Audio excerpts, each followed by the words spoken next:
সাবাস, আপনার এই চেষ্টাটি ভালো ছিল, আপনার প্রচেষ্টাটি ভালো ছিল, আপনি এগিয়ে যান। ভয় পাওয়ার কিছু নেই, এই কথাগুলো আপনাদের উদ্দেশ্যে বলা হয়নি।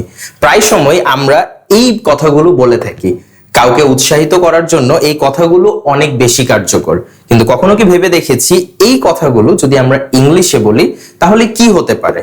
তো চলুন আমাদের ক্লাস 6 এর একজন শিক্ষার্থীর কাছ থেকে আমরা এই বিষয়গুলোর ইংলিশ সম্পর্কে জেনে আসি। আসসালামু আলাইকুম ওয়া রাহমাতুল্লাহি ওয়া বারাকাতুহু। আমি বলবো, আপনারা কাইন্ডলি আমার সাথে রিপিট করবেন।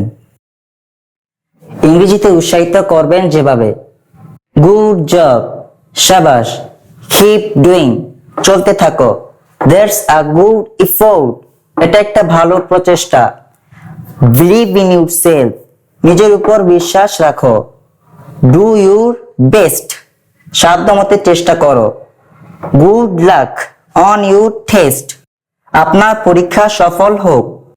ধন্যবাদ সবাইকে এতক্ষণ ধৈর্য সহকারে আমার ক্লাসটি দেখার জন্য। আশা করি আমার ক্লাসটি আপনাদের ভালো লেগেছে।